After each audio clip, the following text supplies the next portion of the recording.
Halo guys, gimana kabarnya kalian?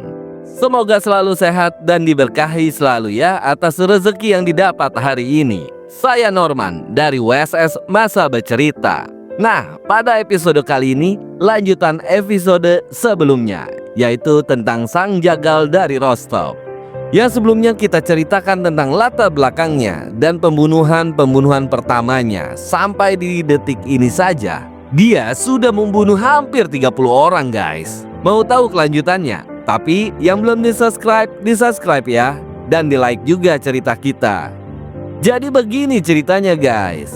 Pada tanggal 13 September 1984, Chikatilo akhirnya ditangkap oleh dua detektif yang sedang menyamar. Setelah mereka melihat Chikatilo mencoba berbicara dengan wanita muda di stasiun bis di Rostov. Ketika tiba di pasar, dia pun langsung ditahan. Dan saat diperiksa barang bawaannya, mereka pun menemukan pisau sepanjang 20 cm, potongan tali, dan sebotol Vaseline. Pada saat itu dia juga sedang diselidiki untuk pencurian kecil, yang memberi hak hukum kepada penyelidik untuk menahannya lebih lama. Latar belakangnya yang mencurigakan, dan fisiknya pun sesuai dengan seorang pria yang terlihat dengan korban sebelumnya. Sampel darahnya menunjukkan golongan darah A, sementara sampel dari 6 korban diklasifikasikan sebagai golongan darah AB. Sehingga awalnya tuh Chikatilo dianggap bukan pembunuh mereka.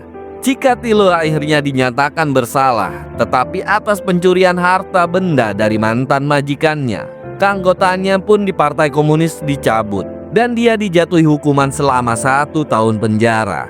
Dia pun dibebaskan dari tahanan pada tanggal 12 Desember 1984 setelah menjalani hukuman hanya 3 bulan saja. Pada tanggal 8 Oktober 1984, Kepala Kantor Kejaksaan Umum Rusia secara resmi menghubungkan 23 pembunuhan yang dilakukan Chikatilo ke dalam satu kasus dan mencabut semua tuntutan terhadap para pemuda cacat mental yang sebelumnya telah mengakui pembunuhan tersebut. Setelah dibebaskan dari penjara, pada saat itu Chikatilo langsung mulai bekerja di pabrik lokomotif di Novocherkassk dan kehadirannya tidak terlalu menarik perhatian. Dia pun tidak melakukan pembunuhan lagi sampai tanggal 1 Agustus 1985. Pada saat itu dia bertemu dengan seorang wanita bernama Natalia Poklistova. Dia seorang wanita yang berusia 18 tahun. Pertemuan itu terjadi di peron kereta api dekat bandara Domodedovo. Tidak butuh waktu yang lama, dia pun langsung membunuh Natalia dengan cara mengikat, dan mengiknya. Pada saat itu para penyelidik langsung menduga pembunuh berasal dari Rostov Oblast dan langsung memeriksa catatan penerbangan Aeroflot. Tetapi pada saat itu Chikatilo hanya menggunakan kereta api, sehingga tidak ada dokumentasi yang menghubungkannya. 4 minggu kemudian, pada tanggal 27 Agustusnya, dia membunuh lagi seorang wanita bernama Irina Golyaeva di Sakti. Dan luka-luka yang diterima korban mirip dengan korban-korban sebelumnya. Pada bulan November 1985, jaksa khusus yaitu Isa Kostoyev ditunjuk untuk memimpin penyelidikan yang melibatkan 15 jaksa dan 29 detektif. Penyelidikan ditujukan untuk kembali meneliti pembunuhan yang terkait dan memeriksa pelaku kejahatan seksual serta homoseksual. Bulan-bulan berikutnya, pihak kepolisian meningkatkan patroli di stasiun kereta api di sekitaran Rostov, termasuk menurunkan petugas wanita yang berpakaian preman. Polisi pada saat itu juga berkonsultasi dengan psikiater Dr. Alexander Buskanovsky. Dialah yang telah memberikan profil psikologis dari pembunuh. Dan profil tersebut untuk membantu penyelidikan pembunuhan berantai pertama di Uni Soviet. Profil psikologis Bukanovsky yang terdiri dari 65 halaman ini menggambarkan seorang pria penyendiri berusia 45 hingga 50 tahun dengan masa kecilnya yang sulit dan terasing. Dia pun seorang terpelajar, mungkin pernah menikah dan memiliki anak, tetapi memiliki kecenderungan sadis dan menderita hipotensi. Orang tersebut hanya merasakan gairah melalui penderitaan korbannya. Tuhan dianggapnya sebagai pengganti hubungan seksual yang tidak bisa dia lakukan secara normal, dan dengan sebuah pisau sebagai simbol untuk menggantikan alat kelaminnya yang tidak berfungsi. Pada tanggal 6 November 1990, Chikatilo pun membunuh lagi dan memutilasi lagi seorang wanita berusia 22 tahun yang bernama Svetlana Korostik. Kejadian tersebut terjadi di hutan dekat stasiun Dohlekos. Pada saat itu seorang petugas yang menyamar, yaitu Igor Rybakov, memperhatikan Chikatilo saat dia mencuci tangan dan wajahnya di dekat sumur. Chikatilo pada saat itu juga terlihat mencurigakan karena mantel yang dipakainya memiliki noda rumput dan tanah, serta ada noda merah di pipinya dan luka-luka di jarinya. Detektif Igor pun langsung menghentikannya untuk memeriksa surat-surat, tetapi dia tidak dapat menemukan alasan resmi untuk menangkap Chikatilo.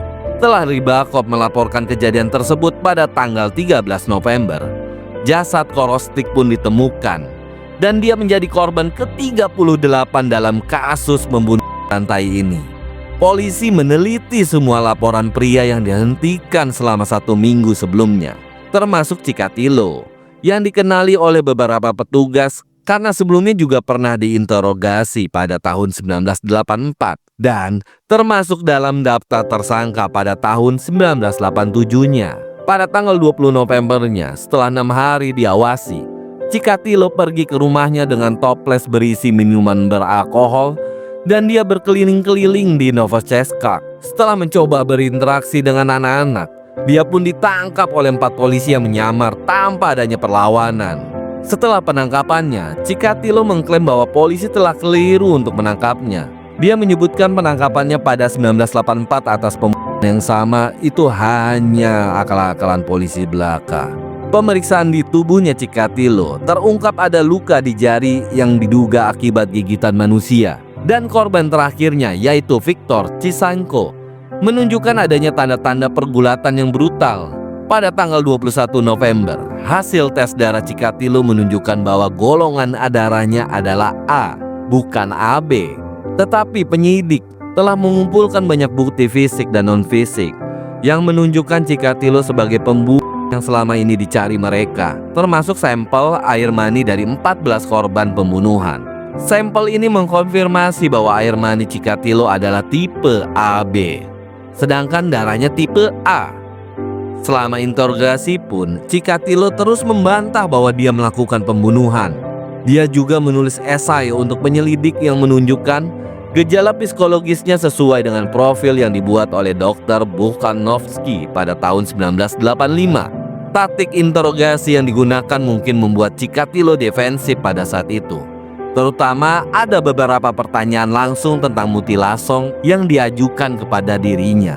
Pada tanggal 29 November, Dr. Bukhanovsky diundang oleh Burakov dan Fetisov untuk membantu pemeriksaan Chikatilo.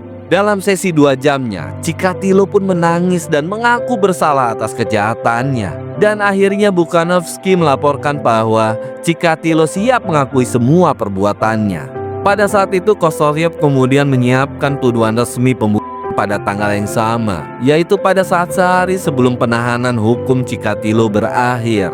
Keesokan harinya, Chikatilo pun mengakui 36 dari 38 pembunuhan yang dituduhkan padanya. Tetapi dia menyangkal 2 kasus yang terjadi pada tahun 1986.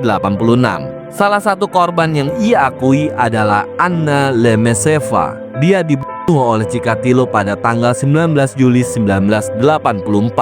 Akhirnya, Chikatilo memberikan deskripsi yang detail dan akurat tentang setiap pembunuhannya, termasuk sampai menggambar sketsa tempat kejadian perkara. Rincian-rincian yang dia berikan, seperti nama panggilan Bars, yang terkait dengan tunangannya Lemesva, memperkuat bukti terhadapnya. Chikatilo juga menggambarkan bagaimana dia menyerang seorang gadis muda, lalu menjelaskan langkah-langkah serangan dengan sangat jelas dan akurat, termasuk merobek pakaian korban dan tindak kekerasan yang dilakukannya.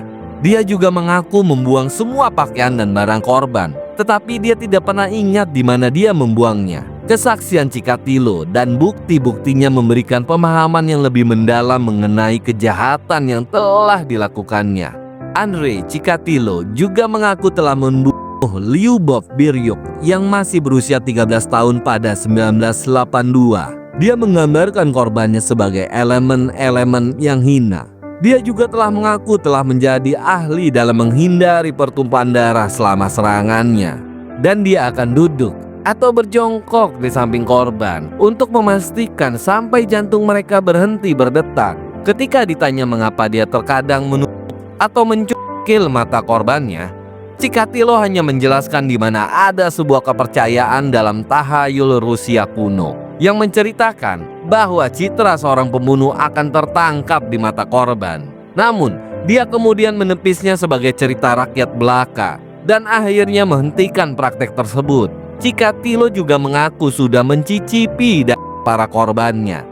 Selain itu, dia mengungkapkan bahwa dia akan memutilasi berbagai bagian tubuh korban, termasuk alat kelamin, bibir, puting, dan lidah korbannya. Dalam beberapa kasus, dia juga akan memotong atau menggigit lidah selama proses pembedahan dan kemudian berlari mengelilingi tubuh sambil memegang lidah tersebut. Meskipun dia pernah mengaku telah menguji rahim korban perempuan dan testis korban laki-laki, tetapi dia menyatakan bahwa dia telah membuang bagian-bagian tersebut, kecuali beberapa puting dan lidah yang pernah dia telan. Pada tanggal 30 Novembernya, Chikatilo akhirnya resmi didakwa atas 36 pembunuhan yang dia akui telah dilakukan antara Juni 1982 sampai November 1990.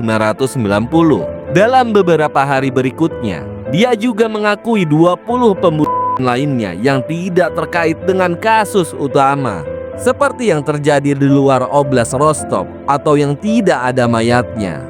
Pada bulan Desember 1990, Chikatilo juga menunjukkan kepada polisi tempat mayat Alexei Kobotov, yaitu seorang anak yang dia bunuh pada Agustus 1989. Dengan penemuan mayat tersebut, akhirnya membuktikan bahwa dia adalah pelaku sebenar-benarnya. Dia juga membawa penyelidik ke lokasi 2 mayat korban lainnya.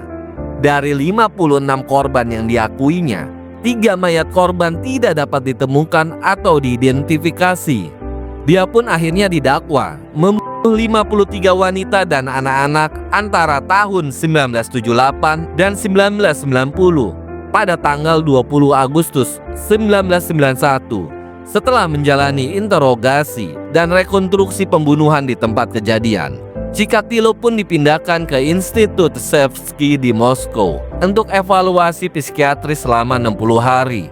Pada tanggal 18 Oktobernya, psikiater Andrei Chakhenko menyimpulkan bahwa meskipun Chikatilo mengalami gangguan kepribadian ambang dengan ciri-ciri sadis, tetapi dia tetap layak untuk diadili. 2 hari pertama persidangan difokuskan pada pembacaan dakwaan terhadap Chikatilo, di mana setiap kasus pembunuhan dibahas secara terpisah. Banyak kerabat korban yang hadir merasa sangat emosional, hingga ada yang menangis atau pingsan saat mendengar rincian pembunuhan dibacakan. Selama persidangan Chikatilo, Hakim Akubaznov sering memarahi Chikatilo saat menanyakan tuduhan terhadapnya. Pada saat itu Chikatilo terkadang memberi jawaban yang melenceng, sering berbicara tentang masa lalu, dan menuduh bahwa dakwaan terhadapnya adalah palsu. Hal itulah yang memicu protes dari pengacara pembela, yaitu Marat Khabibulin, yang menganggap proses pengadilan bersifat menuduh. Pada tanggal 21 Aprilnya, pengacara Chikatilo meminta izin agar Bukhanovsky bisa bersaksi mengenai profil psikologis yang ditulisnya, tetapi permintaan tersebut ditolak. Hari itu juga Chikatilo mulai menolak menjawab semua pertanyaan dan tidak memberikan kesaksian apapun selama 3 hari persidangan. Dia kemudian menyatakan bahwa haknya telah dilanggar dan tidak akan bersaksi lebih lanjut. Proses persidangan ditunda selama 2 minggu, dan pada tanggal 13 Mei-nya, Chikatilo menarik pengakuannya atas 6 pembunuhan dan mengklaim telah membunuh 4 korban lainnya. Khabibulin kembali meminta evaluasi psikiatris untuk kliennya, tetapi tetap ditolak oleh hakim. Menanggapi penolakan ini, Khabibulin mengutuk pengadilan dan menyatakan bahwa hakim tidak layak memimpin kasus tersebut. Jaksa penuntut Nikolai Gerasimenko setuju dengan klaim pembelaan dan meminta agar hakim diganti. Hakim Akuzubanov kemudian memutuskan untuk mengganti jaksa dan melanjutkan persidangan tanpa kehadiran jaksa hingga jaksa pengganti ditunjuk. Pada tanggal 3 Juli, Bukanovski diizinkan untuk bersaksi tentang analisisnya terhadap Chikatilo. Meskipun dia hanya sebagai saksi, dia pun memberi kesaksian selama 3 jam tentang profil psikologis Chikatilo pada 1985 dan percakapan setelah penangkapannya yang akhirnya mengarah pada pengakuan. 4 ahli psikiatris dari Institut Serbsky juga bersaksi tentang analisis perilaku Chikatilo yang dilakukan pada bulan Mei. Mereka mengungkapkan perbedaan perilaku di ruang sidang dan sel.